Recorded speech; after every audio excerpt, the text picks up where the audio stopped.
Estamos leyendo Colosenses, ¿verdad?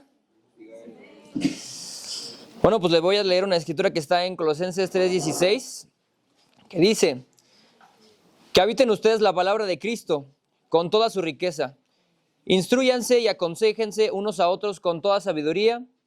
Canten salmos, himnos y canciones espirituales a Dios con gratitud de corazón. Acompáñame en una oración, por favor. Dios, Señor Padre, que estás en el cielo, hoy te damos muchas gracias, Señor, por la oportunidad de continuar aquí, Señor, en compañía de hermanos, Señor, de amigos, de familia, Padre.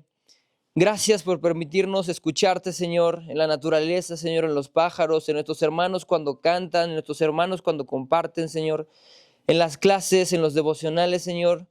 Gracias porque aquí podemos formar unidad, Señor, porque aquí podemos tratarnos con gracia, Señor, porque aquí podemos tratarnos con amor, Señor.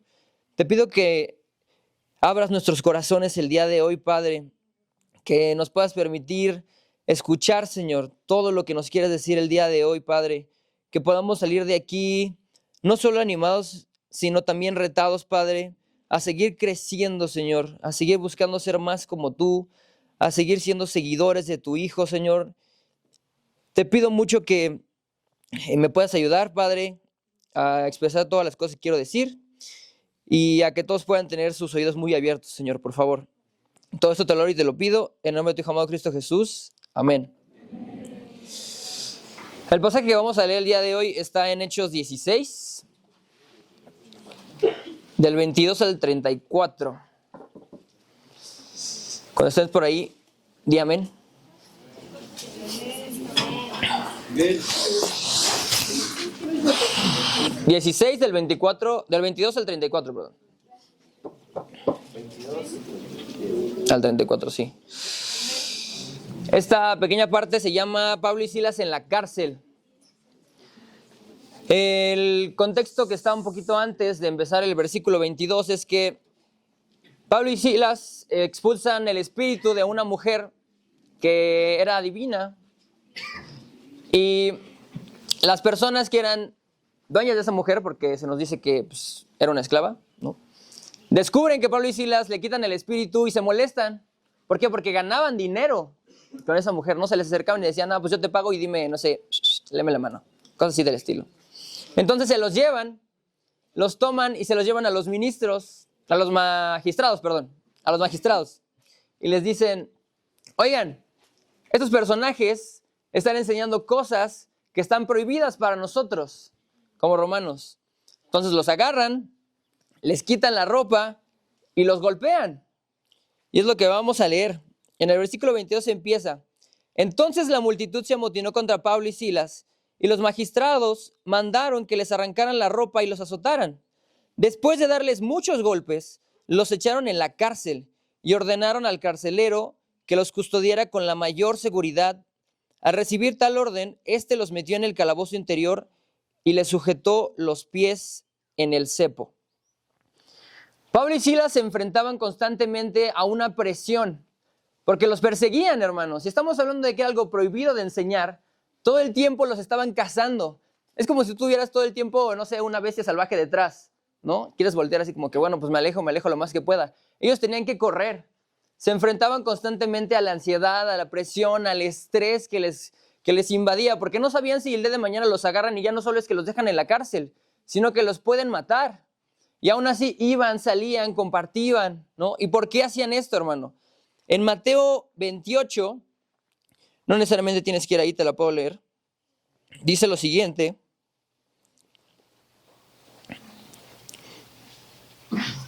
Mateo 28, del 19 al 20, dice: por tanto, vayan y hagan discípulos de todas las naciones, bautizándolos en el nombre del Padre, del Hijo y del Espíritu Santo, enseñándoles a obedecer todo lo que les he mandado a ustedes. Lo voy a dejar ahí, ahorita leemos lo demás.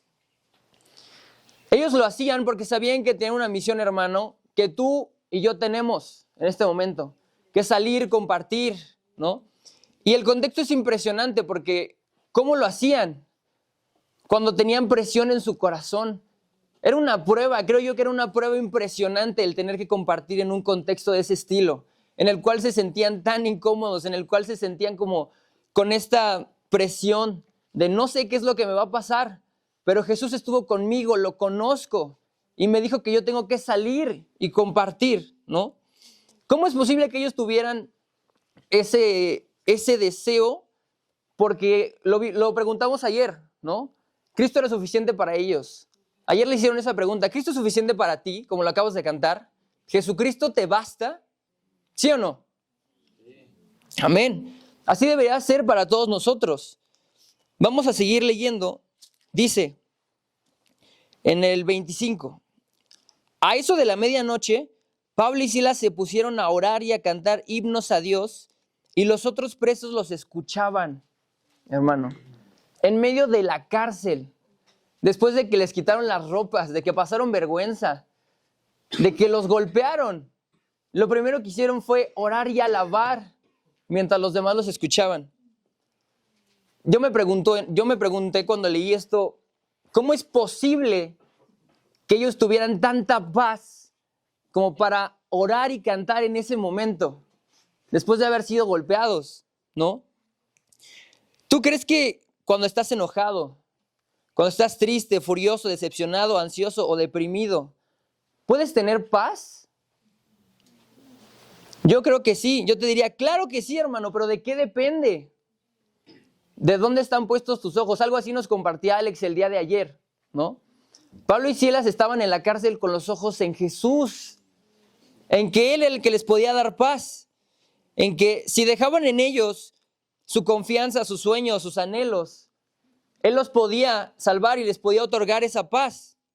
No en una persona. Pablo no confiaba, obviamente sí confiaba en Silas, pero no ponía toda su confianza en él, ni viceversa, sino que confiaban directamente en Jesús. Porque muy posiblemente si confiaban en uno en el otro, siendo humanos, pues podía haber roces, ¿no? Se podían alejar uno del otro. Pero Dios no hace eso, hermano. Cuando estamos tristes, Dios está con nosotros siempre. Cuando estamos molestos, está con nosotros siempre. Cuando estamos solos, está siempre. Cuando cumplimos nuestro propósito, está siempre. Cuando tenemos el corazón roto, está siempre. Cuando no te quieres levantar, hermano. Cuando también estás golpeado como los golpearon a ellos, Él está siempre contigo. Amén. Vamos a continuar. De repente se produjo un terremoto tan fuerte que la cárcel se estremeció hasta sus cimientos. Al instante se abrieron todas las puertas y a los presos se les soltaron las cadenas. Si tú estás en una circunstancia que no es cómoda para ti, como de suponer que fue esta para ellos, y se te abre la puerta, ¿qué es lo que harías? Te lo pregunto. ¿Te irías? ¿No? Huyes, porque así es nuestra naturaleza, así es mi naturaleza, ¿no? Los últimos 6 meses del año pasado estuve pasando por muchas pruebas. Y en las pruebas, hermano, es en donde se forja el carácter del discípulo, ¿no? Y fue lo que aprendí en esos últimos 6 meses. Pero el tema es que yo no soy tanto como Pablo y Silas, como lo vamos a ver adelante. Yo soy un poquito más Jonás, ¿no? Dios me llama y me dice, quédate aquí, ve a Nínive, enfrenta las cosas que tienes que enfrentar. Y yo digo, no, yo agarro mis cosas y me voy, ¿no? ¿Y eso qué produce? Que no crezca mi carácter, ¿no? Porque las oportunidades en las cuales Dios te pone en una prueba como los puso aquí, es en donde tu carácter crece. Es en donde las personas que están a tu alrededor dicen, él sí es un discípulo. Porque mira lo que está pasando. Pudo haber reaccionado de una forma mala. Pudo haber contestado mal, como yo he contestado, ¿no? Cuando estuvo triste, pudo haber contagiado de esa tristeza a los demás también. ¿Pero qué hicieron Pablo y Silas? Continuamos en el 27. El carcelero despertó y al ver las puertas de la cárcel de par en par, sacó la espada y estuvo a punto de matarse porque pensaba que los presos se habían escapado. Pero Pablo le gritó, no te hagas ningún daño, todos estamos aquí. Cuando estás en la prueba, hermano, le dices a Dios, ¿estoy aquí o no estoy aquí? Me quiero ir.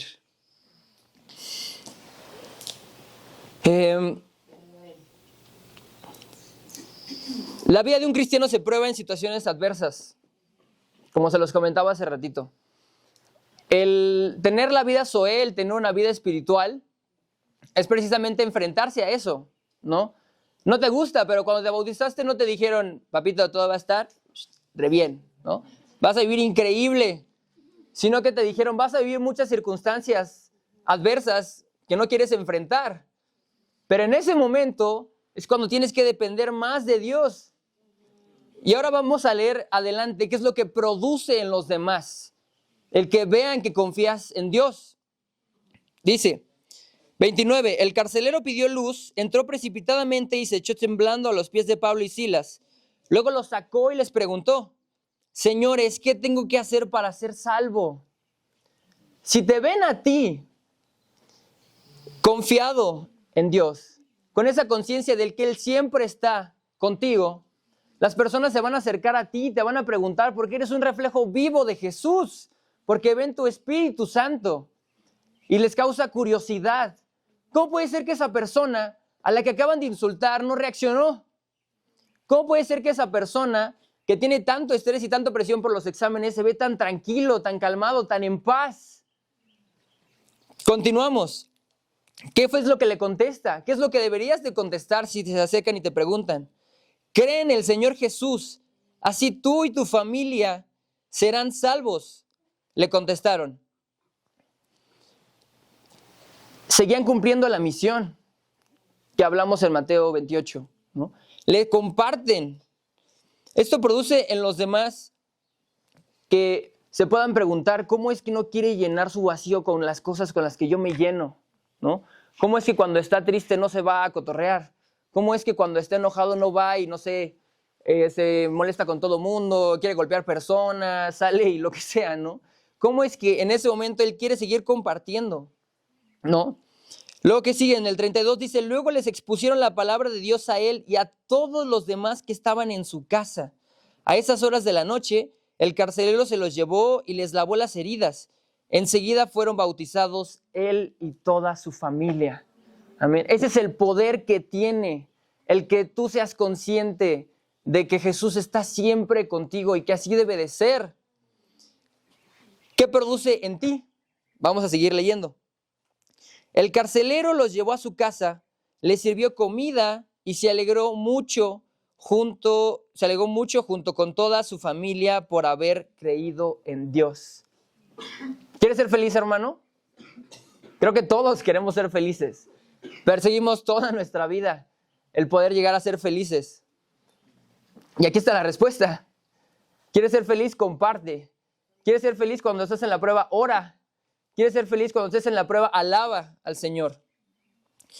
Cuando puedes dejar que tus malos pensamientos te invadan, porque Pablo y Silas pudieron haber estado así de que sentaditos con el cepo ahí, de que, ay, qué triste, ya me golpearon.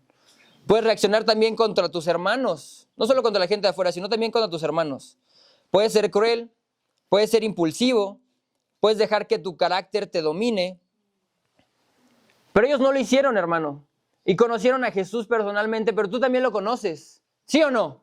Sí. Entonces estás llamado a reaccionar de la misma forma. Estoy llamado a reaccionar de la misma forma. A orar, contar y compartir mi fe. En Salmo 51 del 10 al 13, yo te lo voy a leer en la versión TLA. Resulta que no la descargué, así que la última parte te la voy a leer en el NBI. Pero dice, Dios mío, no me dejes tener malos pensamientos. Cambia todo mi ser. No me apartes de ti, no me quites tu Santo Espíritu. Dame tu ayuda y tu apoyo. Enséñame a ser obediente y así volveré a ser feliz. A los pecadores les diré que deben obedecerte y cambiar su manera de vivir. Amén. Yo no sé qué tanto has orado por esto. Por no decirle, Dios, quítame de donde estoy. Sino decirle, Dios, ayúdame a depender de ti para poder sobrellevar esto que estoy sintiendo. A que me quites mis malos pensamientos, a que no me quites tu Espíritu Santo, como lo dice aquí. Que me ayudes, que me apoyes. ¿Qué tanto reconoces que necesitas que Jesús te apoye? Que te ayude, ¿no? Ayer nos decía Alex esta analogía que me pareció increíble, que también compartíamos con mi equipo, que Jesús se pone delante de ti, ¿no? Pero ¿cómo estás? Así atrasito, pues lo abrazas, ¿Estás sostenido de Él? En el versículo 17 del mismo Salmo, que se los voy a leer en el NBI, dice: el sacrificio que te agrada es un espíritu quebrantado. Tú, oh Dios, no desprecies al corazón quebrantado y arrepentido. Hermano, yo me tuve que arrepentir de haber hecho lo que hice. Porque al final no es lo que Dios te llama a hacer el que no enfrentes las cosas que tienes que enfrentar. Porque tu corazón en ese momento es donde puede crecer, en donde te puedes parecer más a Jesús. Así que hoy a lo que te quiero invitar es que cuando vayas a orar y lo busques, le digas a Dios que Él es suficiente para ti, que reconozcas que siempre va a estar contigo y que en los momentos de prueba no le pidas que te quite. Pídele que te ayude a sobrepasar todo lo que tienes que hacer, porque eso es lo que hace un discípulo, hermano. Eso es lo que va a impactar en la vida de los demás, eso es lo que va a impactar en tu familia. ¿Quieres que tus amigos se acerquen a Jesús? Actúa como tal. ¿Tienes personas dentro de tu familia que quieres que se acerquen? Pues impáctalos, sé esa luz. Cuando te vean en las pruebas, sé esa luz para ellos, sé la sal de esta tierra también. Es cuando lees las Escrituras y estudias la Biblia, te dicen que la Biblia es una espada de dos filos. Y algo que aprendí al hacer esta devocional, lo sentí como una ballesta que tiene una flecha que te apunta y también apunta a los demás. Porque al enseñar también me reto directamente a matar a mi naturaleza, porque naturalmente no soy así, como se los compartí al principio. Pero quiero dejar de serlo y te quiero invitar a que también dejes de serlo, hermano.